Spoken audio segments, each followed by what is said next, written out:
Բարև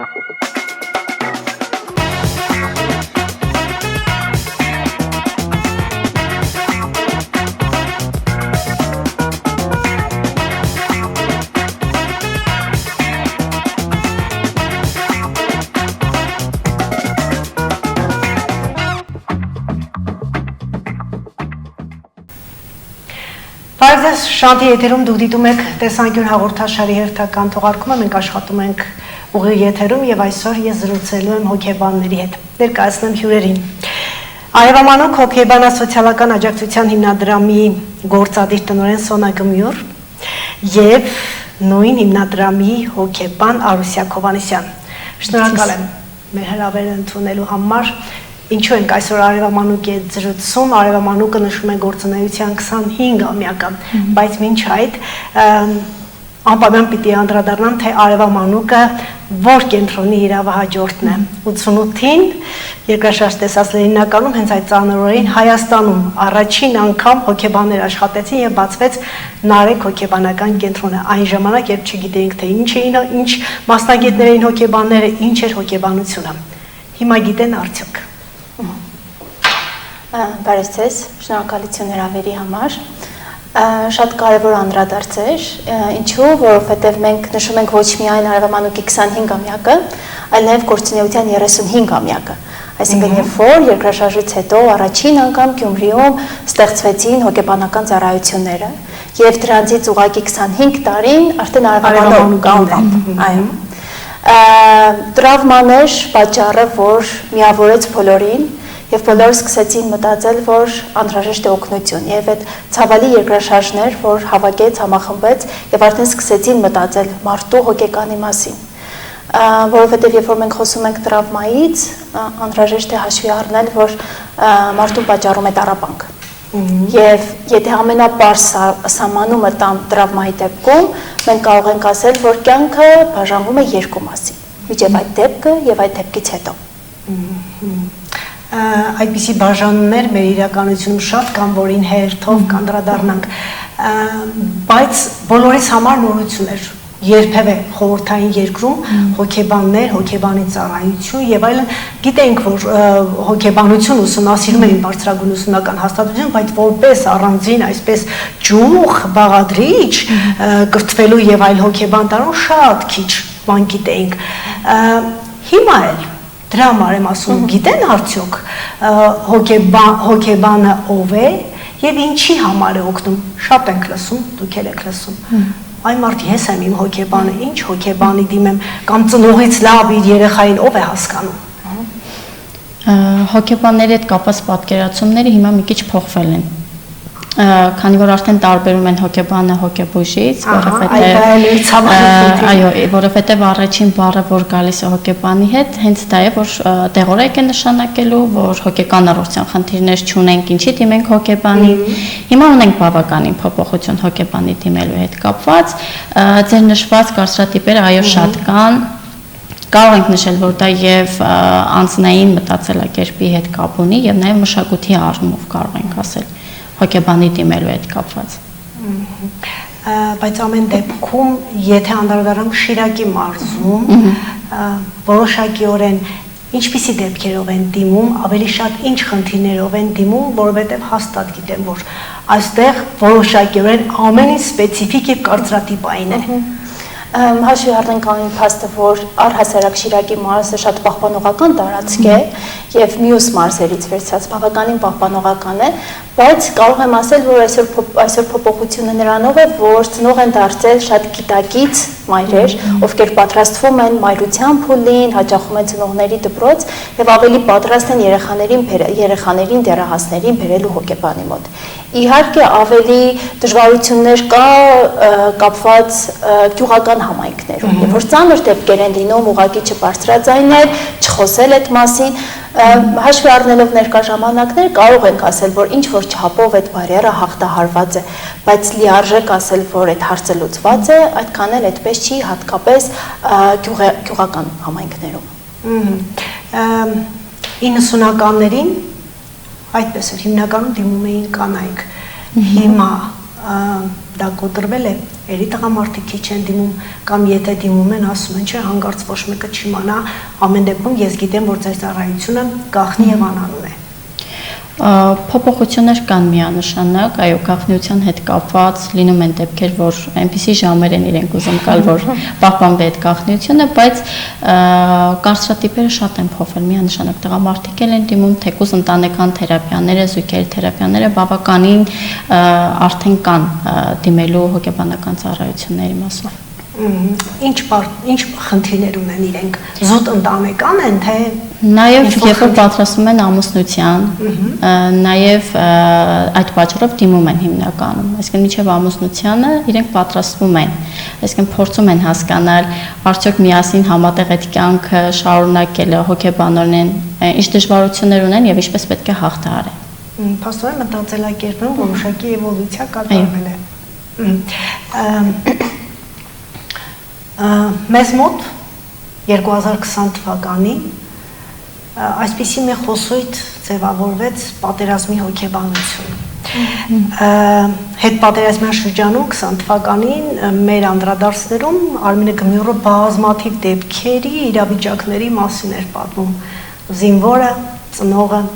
դիմում էին արևամանուկ։ Հիմա ինչպիսի իրավիճակ է։ Նորից են դիմում, թե հիմա այլ փուլ է գալիս։ Դիմում են եւ պատերազմից դժվար ընտանիքներն են դիմում եւ արդեն տեղահանությունից հետո բռնտեղանված ընտանիքներն են դիմում։ Այսինքն շարունակվում է մեր գործունեությունը, անվճար մենք տրամադրում ենք այդ ծառայությունը ոչ միայն պատերազմի դժվար անձին, այլ նաեւ իր ընտանիքին։ Այսինքն Արցախից տեղահանվածները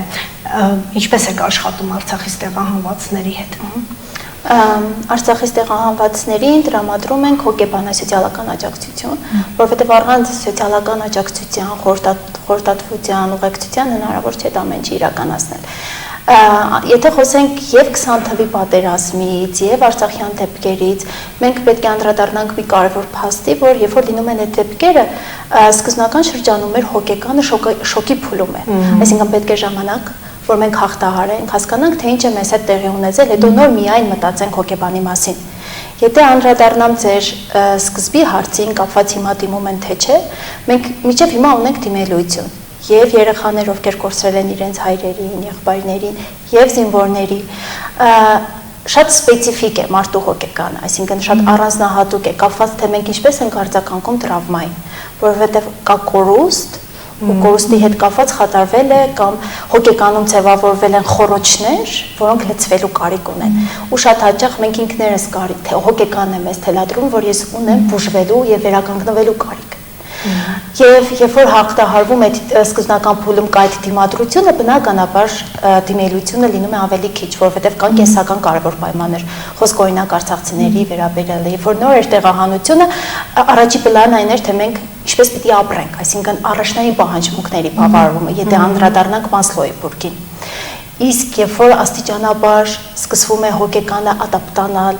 երբ որ մենք խոսում ենք կորուստից, այստեղ շատ կարևոր է հասկանանք, որ միայն խոսքը մարդկային կորուստը չէ, որ կարող է առաջացնել այդ սկի process-ները։ Նյութական էլ չմոռանանք, որ մենք հայրենիք ենք կորցրել ու կապված է հայրենիքի կորուստը շատ ինքնության հարցերի հետ։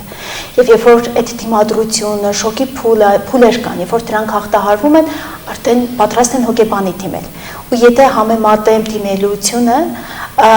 նոր տեղահանման ժամանակ շատ քաոտիկ էր process-ը։ Միայն իրենց հետաքրքրում էր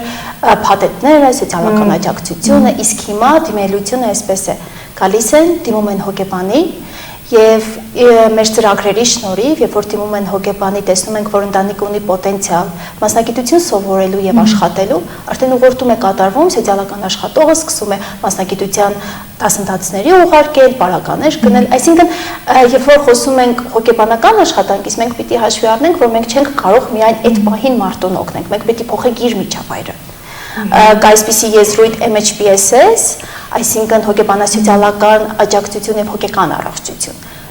Երբ որ օգնում ենք մարդուն, մենք պետք է նաեւ իր միջավայրը կարողանանք փոխել։ Զուտ հոգեբանական նաև այսպիսի տրամադրվածություն կամ մոտեցում կար իրենց միջից դա հնարավոր չէր անել հիմա այդպես է թե չէ ուզում եմ հասկանամ հենց արցախցիների հետ աշխատելիս մշտապես երբ մենք հանդիպում էինք արցախցի ընտանիքներին եւ զրուցում էինք նրանց հետ տեսանյութեր էինք պատրաստում իրենց մասին միանշանակ շարունակաբար այսպես ուղեղիդ կաթեցնում էին, որ միևնույն է իրենք վերադառնալու են։ Հիմա կա, որ զրուցում եք,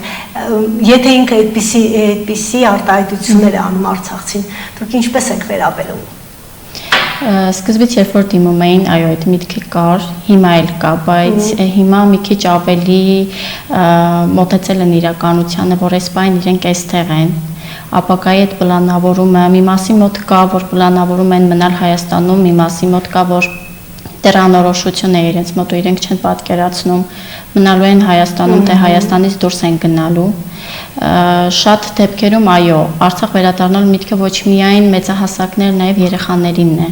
որովհետև ընտանիքներում բացարձակ չի եղել այդ զրույցը ծնողների եւ երեխաների միջև բացատրվի ծնողների կողմից երեխաներին, որ այս պահին Արցախ վերադառնալ հնարավոր չէ եւ այդ հարցը բավականին լուրջ է, քննարկվում է։ Եվ երեխաներին բնականաբար բացատրում ենք, որ այս պահին հնարավոր չի վերադառնալ, իրենց բերում ենք իրականություն, որովհետև ոչ միայն այդ պատերազմը այդ հետևանքը թողել երեխաների վրա, այլ նաև այդ տեղահանությունն է, որովհետև նոր միջավայր են գալիս ու այդ ամբողջ ճանապարհը անցնել իրենց համար բոլորի համար են հարցեր եղել եւ այդ հարցերը անպատասխան են մնացել։ Եվ դրա հետ զուգահեռ արդեն հարազատների տարբեր տեղ բնակվելն է բերել տարբեր հարցերի, որ հիմա հնարավորինս փորձում են բնակության վայրերը տեղափոխել եւ գնալ այնտեղ, որտեղ իրենց հարազատներն են։ Այսինքն մարզից մարզ տեղափոխվում են, գնում են այն մարզ, որտեղ իրենց հարազատներն են։ Այո, այդ կապը, ուզում են հարազատական բնակցական կապը ստանան։ Այժմ ինչպիսի ծրագրերով եք աշխատում արցախցիների համար կամ երբևէ եղել են ծրագրեր, որոնք իրոք կայունություն են բերել իրենց այստեղ մնալու, Շիրակի մարզում ապրելու եւ այլ իրենց սոցիալական կեցության խնդիրները լուծելու պարագայում։ Մոտավորապես ծրագրերը սկսվել են հենց մենք շատ ակտիվ սկսեցինք գործունեությունը, այսինքն հենց տեղահանությունը սկսվեց, արդեն արցախցիների նվիրված ծրագրերը մեծ թափ ստացան, բայց ճիշտ ասած մենք շեշտադրումներն անում ենք դժվար իրավիճակում հայտնված անձ, որպեսզի որևէ անձ դուրս չմնա ծրագրերից։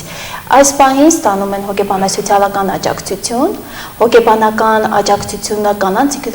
տրամադրում ենք եւ խմբային ձևաչափով եւ անհատական, օրինակ կանայք այցելում են ինքնաջակցման խմբերի։ Իսկ կայունության տեսանկյունից ինչն է շատ կարեւոր մեր հիմնադրամի համար, որ մենք չբաժանենք ուղղակի փաթեթներ։ Այսինքն մի օր այդ փաթեթը կա, իսկ մի օր չկա։ Մեզ համար կարևոր է, որ ինքը ունենա տվյալ անձը ունենա մասնագիտություն ու սկսի աշխատել, իր գումարը վաստակել ու իր ընտանիքին պահել, որովհետև մենք կարևորն է, որ արհեստական ձևով մարդկանց կախվածությունների մեջ չգցենք այդ օգնություններից, որովհետև մի օր այդ օգնությունները սպառվելու են, եւ պետության օգնությունները սպառվելու, դրանք անսահման չեն, եւ բնականաբար ՀԿ սեկտորին է։ Եվ օրինակ մի ծրագրի շրջանակում մենք կարողացել ենք 10 կնոջ ապահովել աշխատանքով։ Այսօր իրենք աշխատում են, իրենց գումարն են վաստակում։ Այսինքն անգամ հոգեբանական կենտրոնը որպես այդպիսին նաև մասնակցություն ունի, այսինքն մասնակցային մաս կա, որ ինքը իր աշխատանքը գտնի։ Տեսեք, երբ կենտրոնը հոգեբանական կենտրոնները բացվում էին եւ բացվել էին, առաջնահերթ դիտարկենք նորից Նարեկ հոգեբանական կենտրոնը, երբ փակվում էր, փակվեց այդ ժամանակ, նշում էին, որ աղետից շատ է անցել, հետևանքները ինչ որ չափով անցել են, պետք չի։ Բայց մենք ունենք այլ մարտահրավերներ եւ պատերազմ։ Իսկապես հոգեբանական կենտրոնները այսօր կարևոր դերակատարություն են այս պարագայում, երբ իրողություններ ունենք մենք դեպրեսիվ վիճակ, հասարակության բևեռացում եւ այլն եւ այլն։ Ուրեմն, երբ որ մենք խոսում ենք Նարեկ կենտրոնից, պիտի ասեմ, որ մեր հոգաբարձությունների խորհրդի նախագահան հենց Արմինե Կմյուրը միշտ ցավով հայտնում է, թե ինչպես փակվեց Նարեկը լուծարվեց։ Այո, ասաց, որ ասացին, դե սկզբից եղել է պետական ֆինանսավորմամբ կառույց Նարեկը, հետո արդեն լուծարումից հետո Արևա Մանուկը, որ տրավմայի հարցը լուծված է եւ այլևս կարիք չկա։ Կարող եմ ասել, որ մենք ապրում ենք այսօր այնպիսի քաոտիկ աշխարհում, չասենք միայն Հայաստանն է շատ այսպես անկայուն ու լարված վիճակում, որովհետև մենք չգիտենք, թե վաղվա օրը ինչպես կլինի։ Իհարկե ապակա կապլան կա եւ մենք հույս ունենք, որ Հայաստանը միայն կծաղկի, բայց եթե անդրադառնանք իրականությունը, շատ ստրեսային է իրավիճակները։ Եվ ընդհանուր աշխարհում այդպես մենք ամեն օր արթնանում ենք, տեղեկատվական մեծ խոսք, նոր պատերազմներ, աջող կետեր, պատերազմական կետեր։ Ու գնալով մարդու հոգեկանը դժվարություններ է ունենում ադապտանալու իրավիճակներին, որովհետև կարևոր է մենք հասկանանք, թե ստրեսին ինչպես ենք մենք արձագանքում, կամ այդ մենք ելք ենք գտնում ստրեսից, թե ադապտանում ենք ստրեսին։ Ահա։ Ինչն է կարևոր հոգեբանական աշխատանքում, ես կարծում եմ, որ միայն չպետք է կենտրոնանանք խնդիրների վրա։ Կարևոր է մենք հասկանանք, թե ռեսուրսները եւ վերականգնվելու կարողությունը որքանով է մարդու մոտ, որովհետեւ մենք ունենք մի գործիք, որը մշակվել է ֆրանսիացի եւ իտալացի փորձագետների միջոցով։ Գործիքի ամբողջ իմաստը որն է, որովհետեւ տոկունություն է կոչվում։ Երբ որ մենք խոսում ենք վերականգնումից, մենք մտածում ենք, որ պետք է վերականգնենք, հաղթարենք այդ իրավիճակը եւ շարունակենք ապրել։ Բայց տրավման, երբ որ կա, մենք պիտի հասկանանք, որ դա նաև աճի հնարավորություն է։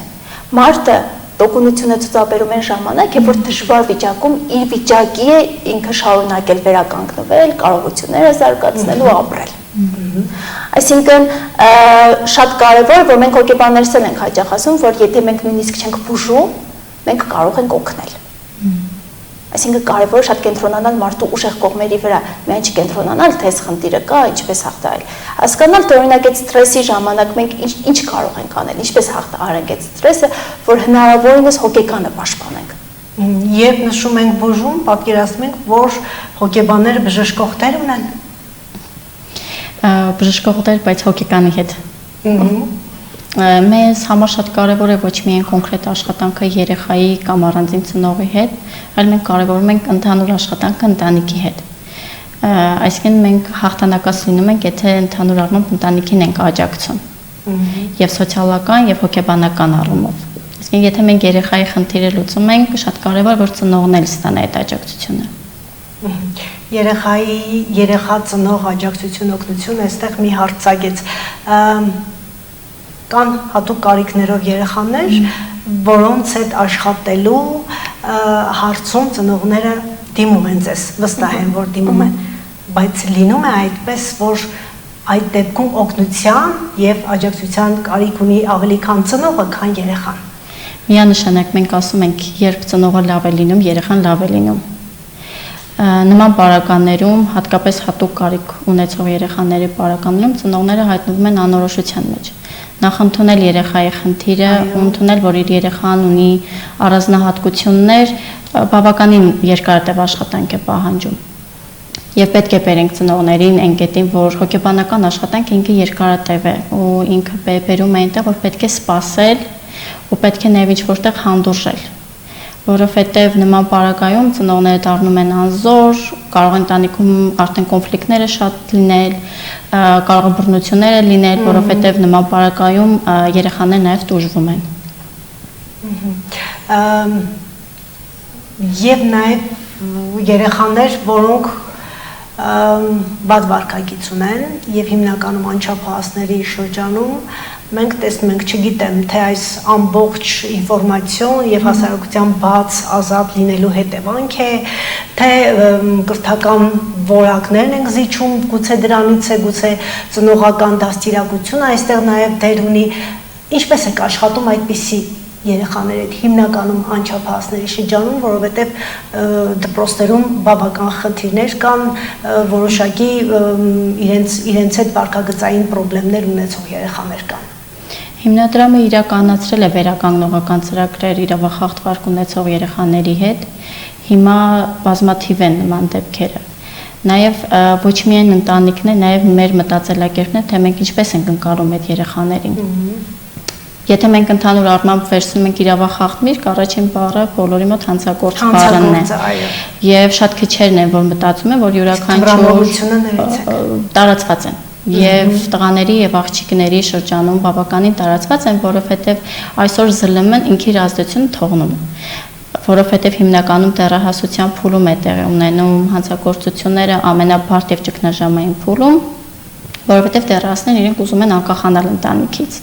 Եվ այդ անկախությունը եւ մեծ երևալը եւ ցույց տալ, որ արդեն իրենք հասուն են եւ արդեն ճանապարհ են գնում դեպի հասունություն, շատ դեպքերում կատարում են հանցագործություններ։ Դրանք եւ պայմանավորված են ընդհանուր պահանջմունքների չբավարարման հետ եւ դա պայմանավորված է ընտանեկան միջավայրի եւ արտաքին գործոնների հետ եւ հիմնականում կարող է պայմանավորված լինել նաեւ մանկության ընթացքում տեղի ունեցող դեպքերի հետ։ Մանկության տրավմաները իսկապես լուրջ ազդեցություն ունեն երեխայի հետ մեծանում են եւ դա արդեն հասուն տարիքում ինչպես է դրսևորվում շատ հետաքրքիր է։ Եթե կոնկրետացնենք օրինակ հանցագործությունների ինչ-որ տեսակներ, բնականաբար շատ դեպքերում երեխաները մոդելը վերցնում են ծնողներից։ Եթե մանկության տարիքում օրինակ ընտանեկան բռնության ականատեսն են եղել կամ հենց իրենք կրողն են եղել, հասուն տարիքում շատ դեպքերում կամ լինում են բռնարար կամ հենց զոհի կերպարում են մնում երեխաները։ Եվ այսօր դա ամենախնդրահարույց հարցերից մեկն է, որովհետև նման դեպքերում ծնողները առաջին միտքը որ բերում են, մենք իր նյութական բոլոր պահանջմունքը բավարարել ենք, բայց այն հոգեկան, հոգևոր պահանջմունքները, որ ընտանիքում պետքա բավարարված լինի, զրույցները, դրանք բնականաբար բաց են մնացել։ Եվ շատ դեպքերում հենց այդ հանցագործությունները կատարելուց հետո երեխաները բավականին մեկ է, որ իրենք այդ հանցագործությունները կատարել են եւ շատ դեպքերում պատրաստ են կրկին կատարել։ Եվ ունենք շատ դեպքեր, որ կրկին կատարել, մեկ անգամ կատարելուց հետո կրկին կատարում են այդ հանցագործությունները։ Այսինքն այնիշ պատմում եք, ես հասկանում եմ նաև Արևամանուկը սերտորեն նաև աշխատում է իրավապահ մարմինների հետ։ Ինչպիսին է այդ համագործակցությունը։ 15 տարի եւ ավել մենք արտադրության համակարգում մեր համագործակցությունը ունենք եւ ոչ միայն պետական կառույցների, նաեւ ոչ պետական կառույցների հետ, անչափահասներ խորհրդի նիստում ներառված ենք, այսինքն համագործակցություն ունենք եւ ոստիկանության եւ քննչական մարմինների եւ դատախազության հետ եւ յուրաքանչյուր երեխայի դեպքի հետ աշխատում ենք։ Հասկանալի է։ Նշեցինք դեպրեսիվ վիճակ, մանկական տարիքի տրավմա եւ Արուսյակը մի բան ասեց ԶԼՄ-ների ազդեցությունը։ Գանք դրան։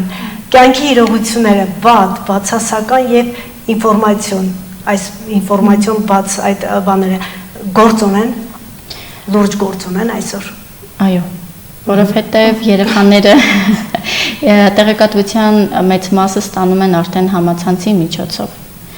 Այսինքն մենք չենք կարող ասել միայն բացասականն են իրենք վերցնում, բնականաբար նաև ամենադրականը եւ կարևոր տեղեկություններ վերցնում են, բայց այն իդեալի կերպարը իրենք արդեն փորձում են գտնել համացանցի միջոցով եւ ծնողները արդեն դառնում են երկրորդային այդ բարակայում։ Հասկանալի է։ Ուրեմն այսպիսի նաև շատ ենք մեծերից լսում, ասում են, գիտեք, այն ժամանակները չեն եղել են, բայց ինֆորմացիան այսպես բաց չի եղել եւ տարածում չի գտել, դրա համար շատ բան չենք իմացել։ Այսինքն եթե չենք իմացել, ուրեմն հոգեբանի կարիք է չունեինք։ Գիտեք, հիմա տարբերությունը որն է, որ կա շատ մեծ ազատություն, բայց չեն տալիս, թե ինչպես օգտվել այդ ազատությունից։ Նույն այդ ԶԼՄ-ները տեղեկատվական հարթակներն են, կան տեղեկատվություն են տալիս երեխաներին, որ ուղիղ ազդեցություն է ունենում իրենց ընկալումների վրա, ինչպես են իրենք պատկերացնում շատ երևույթներ։ Բնականաբար այն ժամանակ մեծերի շատ ենք լսում այդ։ Ու հա, սերնդափոխություն եւ ամեն ինչ այդ սերունդների կռիվը միշտ եղել է, չէ՞։ Միշտ, դու իսկ հոգեբանի մոտ գալիս են էլի սերունդների կռիվը, հիմա էլ է առկա։ Երևի միայն մեզ մոտ է որ շատ հարթ է անցել, որովհետև մեր նախագահն ասում է, որ հիմա հերթը երիտասարդներին է, արդեն սերունդը, մեծ սերունդը պիտի լինի ավագ ընկեր եւ փորձագետ։ Բայց պիտի մեր տատիկները, մեծերը հասկանան, որ ժամանակներն են փոխվել։ Եթե նույնիսկ այդ հասանելիությունը իրենք փորձեն կանխել, հատկապես դեռահասների շրջանում կառաջանային, որ այդ մեկը գիտի, ես չգիտեմ, կամ մեկը ունի, ես չունեմ, հատկապես դժվար է սեռահասունացման փուլերում այդ տեղեկատվությունը, որովհետև հարթակային կան լայն այնքան ինֆորմացիա կա, որ հիմա ծնողը պիտի շատ գիտակից լինի ու կարողանա այնպես անել, որ իր երեխան հասկանա, որ ինչից օգտվի եւ ինչպես է օգտվի։ Սոցիալական հարթակների այս ապաշնոր ազդեցությունն է, որ ունենք հասարակության մեջ բևեռացում, ասեմ բևեռացում, այնքան վտանգավոր չէ փաստացի սոցիալականը, ինչքան քաղաքականը։ Միանշանակ այդպես է, որովհետև այսօր համացածում հայտնվում է ցանկացած տեսակի կներեք բառիս համար աղբ։ Ու շատ հաճախ եկել է այն ժամանակը, որ մենք չենք կարողանում իրարից տարանջատել, չենք կարողանում առանձնացնել ոսպն ու բրինձը։ Ամեն ինչ է խառնված։ Եվ այդ արհեստական, այդ ամեն ինչը ստեղծում է արհեստական իմաստով, բևեռացում է ստեղծում հասարակության մեջ։ Բայց մենք մտածում ենք, որ ամեն դեպքում հասարակությունը շատ իմաստուն է։ Ինքը կարող է այս խնդիրները եւ արկա դժվարությունները հաղթահարել ու շատ չներքաշվել այն ոլորտ կամ չխառնվել այն հարցերին, որը ինքը իրավազոր չէ լուծելու։ Դա գալիս ենք հոգեբանության մեջ նրան, որ մենք պետք է հանդուրժենք շատ բաներ, մասնավորապես հանդուրժենք այն փաստը, որ շատ հարցեր ուղղակի չունեն պատասխաններ։ Այս հասարակության բևեռացման հոգեբանական հետևանքները կուզենամ նշեք, որոնք կլինեն կամ որոնք են։ Շատ դեպքերում կարող է լինել մեկուսացումը, դեպրեսիվ վիճակ, շատ դեպքում կարող է ուղեկցվել ագրեսիան, դյուրագրգռությամբ, ինքնափոփությամբ, եթե չգնանք ավելի ծայրահեղ վիճակների ինքնավնասման կամ ինքնասպանության փորձերի, կախված այսինքն յուրաքանչյուր տարիքային առանձնահատկությունից ելնելով, թե հասարակությունը կամ անհատը ինչպես են ընկալում դա։ Եվ արդյոք, ինչպես նշեց Սոնան, ունի այնքան ռեսուրս, որ այդ քաոսիկ իրավիճակում կկարողանա դուրս գալ եւ պատրաստական կլինի արդյոք դիմել աջակցություն ստանալու։ Թե միայնակ ինքը կկարողանա այդ հարցերը կարգավորել։ Երբ լարված իրավիճակ կամ ինչ-որ ներքաղաքական կամ ընդհանուր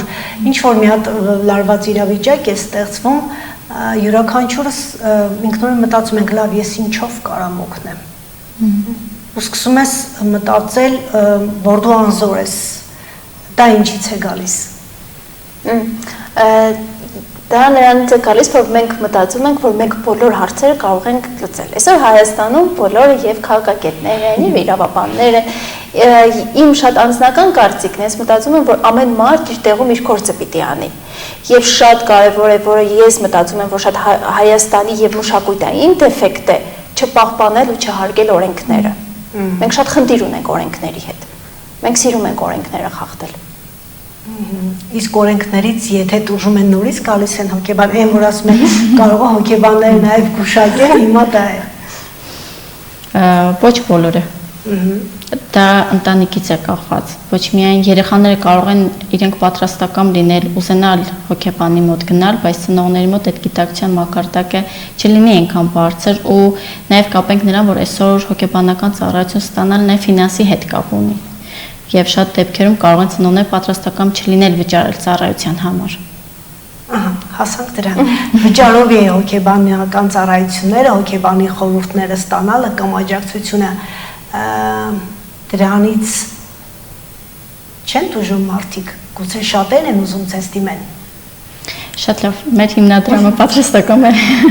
եւ անվճար ծառայություն տրամադրել դժվար իրավիճակում հայտնված եւ նաեւ այն անձանց, ովքեր պատրաստ են վճարելու։ Եթե ինչ-որ փուլ են գալիս եւ իրենք պատրաստ չեն վճարելու, մենք երբեք ծառայություն, այսինքն թերապիան կիսատ չենք թողնում։ Ես լրացում անեմ, որ հիմնադրամը երկու ուղղությամբ է աշխատում, այսինքն առաջի հատվածում, առաջի ուղղությամբ մենք պրոֆեսիոնալ հոգեբանական կենտրոն ենք։ Երկրորդ հատվածով երեխայի պաշտպանություն եւ ընտանիքի հզորացման ծրագրեր ենք իրականացնում։ Իսկ երբ որ ասում ենք պրոֆեսիոնալ հոգեբանական կենտրոն, դա նշանակում է, որ մասնագետները իրենց կրթության իրենց պատրաստվածության վրա ծախսում են մեծ գումարներ, որովհետև խոսքը գնում է ոչ միայն Հայաստանում, այլ նաև արտերկրում։ Ու բնականաբար հոգեբանության մեջ շատ կարևոր է, որ մարդը վճարի իր սեանսի համար, որովհետև երբ որ չես վճարում, նաև չկա պատասխանատվություն։